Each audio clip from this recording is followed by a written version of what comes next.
배영규 목사님은 1965년 7월 25일 제주도 제주시 일도일동에서 태어났습니다. 그는 아버지가 장로이고 어머니가 권사인 믿음의 가정에서 태어났으며 어려서부터 믿음 안에서 자랐습니다.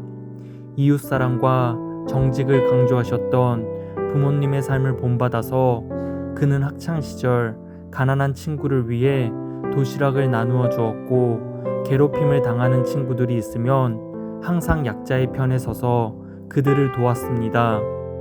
그는 강자를 대할 때면 나도 다윗처럼 하나님이 함께 하시면 저들을 이길 수 있어 라고 믿음의 글을 적어놓고 되뇌었다고 합니다. 대입을 앞두고 있을 때 다른 친구들은 시험 준비 때문에 거의 교회에 나오지 않았지만 배영규 목사님은 주일 예배뿐만 아니라 다른 예배에도 열심히 참석하였습니다. 결국 배영규 목사님은 우수한 성적으로 대학에 입학했고 모든 영광을 하나님께 돌렸습니다. 대학에 다닐 때에도 굳건한 믿음을 지키며 대학생 선교회에서 활발하게 활동하며 전도와 봉사에 힘썼습니다. 당시 그는 힘들고 어려운 교회를 직접 찾아가 성가대 지휘자로 중고등부 교사로 섬기며 교회 부흥을 위해 기도했습니다. 특히 믿음의 형제들과 함께 사랑방이라는 신앙 공동체 생활을 통하여 어려운 친구들을 섬기고 신앙훈련을 생활화했으며, 이 사랑방 안에는 다음과 같은 문구가 붙어 있었다고 합니다. 누구든지 와서 먹고 잠자고 필요한 책도 마음대로 보십시오. 거동이 불편한 사람은 저희가 자동차로 손발이 되어 드립니다. 대학교 졸업 후 배영규 목사님은 서강대학교 경영대학원에 입학했습니다. 그는 기숙사 생활을 하였는데 그 당시 기숙사 예약은 경쟁이 심했고 쉬운 일이 아니었습니다. 하지만 배영규 목사님은 기숙사에 들어갈 때마다 항상 먼저 등록해서 좋은 자리를 가장 필요한 사람에게 양보하곤 했으며, 군대에 있을 때에는 몇 달치 월급을 모아 입대한 후배에게 나누어 주고, 한때는 좋아하던 커피를 끊고 그 돈을 모아 돈이 없어 죽어가는 어린이들을 위해 자선활동을 했으며, 실직한 교회 청년을 자신의 신혼집에서 2년 넘게 살게 하는 등 그의 삶은 이웃을 사랑하고 배려하는 사연들로 가득 차 있었습니다. 배영규 목사님이 본격적으로 사역의 꿈을 키웠던 것은 서울 영동교회 청년부에 들어가게 되면서부터입니다. 대학생 선교회 순장, 청년부 회장을 거치면서 하나님의 자신을 향한 부르심이 믿음의 청년들을 키우는 일에 있음을 깨닫게 된 것입니다. 결국 그는 고민 끝에 미래가 보장된 직장을 그만두고 장신대 신대원에 입학하게 됩니다. 사명을 거역할 수 없기에 청년을 양육하는 일에 모든 것을 걸기로 한 것입니다. 그는 1988년 서울 영동교회 박은조 담임 목사님이 분당의 샘물교회를 분립 개척할 때에는 청년부 전도사와 목사로 사역하면서 믿음의 청년들을 키워나가는 일에 주력했으며, 그는 항상 청년을 하나님의 사람으로 키우는데 일생을 걸었던 사람으로 기억되어지길 원했다고 합니다. 배영규 목사님은 자신의 미래를 이미 알고 있었던 것처럼 1944년 서울 영동교회 청년의 시절 회보에 다음과 같은 묵상의 글을 남겼습니다. 우리 믿는 사람의 최고의 영광은 순교이다.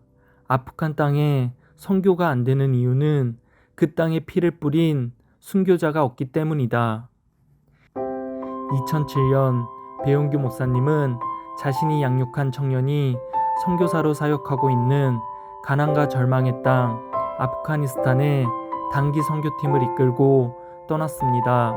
본래 샘물교회는 1999년부터 단기 선교팀을 해외로 파견해 왔는데 2005년부터는 아프가니스탄에도 단기 선교팀을 파견하였던 것입니다. 그 당시 샘물교회는 아프가니스탄에 7명의 선교사를 파송하고 있었고 북부에 3명, 남부에 4명이 있었습니다.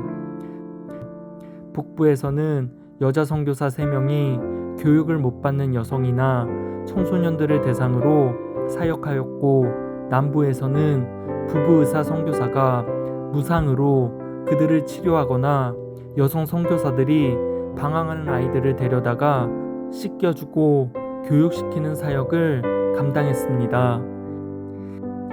2007년 배영규 목사님이 선교팀을 이끌고 아프가니스탄으로 간 이유는 이들과 동역하며 그곳 주민들을 섬기기 위해서였습니다.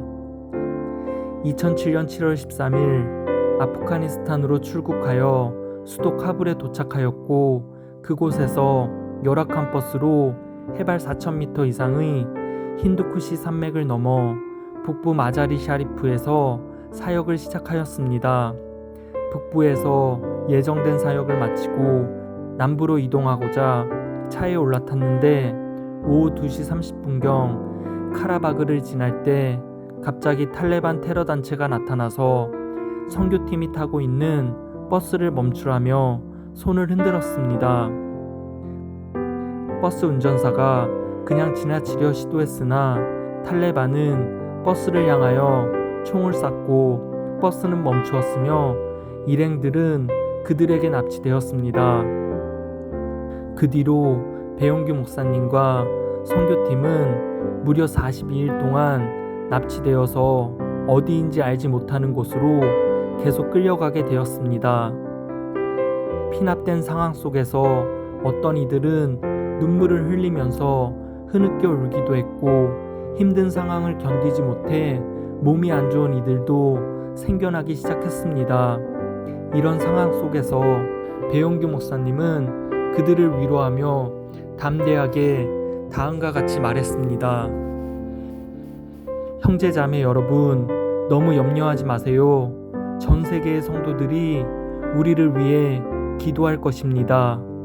그러나 이 사람들이 협상을 유리하게 끌고 가기 위해 우리 중에 한두 사람을 죽일지도 모르겠습니다. 그때 제가 제일 먼저 앞장을 서겠습니다. 이 사람들에게 하나님의 사랑을 전하겠습니다. 그리고 예수 믿고 구원을 받으라고 말하겠습니다. 그때 옆에 있던 중년의 유경식 전도사가 배영규 목사님을 향해 목사님, 순서를 좀 바꾸시지요. 저는 이제 나이도 많고 살 만큼 살았습니다. 목사님은 나이도 젊으시고 나가셔서 하실 일도 많으시고 우리 팀원들을 안전하게 인도하셔야 하니 제가 먼저 나가겠습니다. 그랬더니 배영규 목사님은 아닙니다.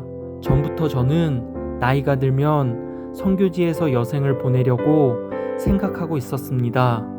그러니 너무 염려하지 마십시오. 이제 때가 된 것 같습니다. 라고 답했습니다. 배영규 목사님은 또 팀원들에게 다음과 같이 당부하였습니다. 저 사람들이 우리를 위협하고 힘들게 하고 심지어 우리를 고문하거나 죽인다 할지라도 우리는 저 사람들에게 폭력으로 대항해서는 절대 안 됩니다. 예수님께서 천군 천사를 동원하실 힘이 있으셨지만 묵묵히 핍박과 조롱을 견디시고 십자가를 지신 것처럼 우리도 저 사람들을 사랑으로 대해야 합니다. 배영규 목사님이 순교한 7월 25일은 공교롭게도 배영규 목사님의 생일이었습니다. 배영규 목사님은 이동 중에 자리가 불편한 자매들에게 담요를 양보해 주었으며 텔레반이 한 명을 데려가려 하자 배영규 목사님은 자진해서 그들을 따라갔습니다. 목사님은 팀원들에게 믿음으로 승리하세요 라고 마지막 말을 전했고 아프가니스탄 가즈니주 카라바그에서 텔레반의 총에 순교하셨습니다. 그의 나이 만 42세에 그가 태어난 날 아름다운 순교자가 되어 하나님의 부르심을 받은 것입니다. 그의 시신은 2007년 7월 30일 한국으로 운구되었고 의료 연구용으로 병원에 기증되었습니다. 목사님은 살아계실 때 이미 장기 기증 신청서를 작성해 놓으셨고 살아서만 남에게 봉사한 것이 아니라 죽어서까지도 끝까지 남을 도우면서 하늘나라로 떠나셨습니다. 다음은 그의 유서의 일부분입니다. 신상에 문제가 생기면 시신을 환자 치료와 해부학 실습용으로 기증해 다른 사람들에게 도움이 되길 바랍니다.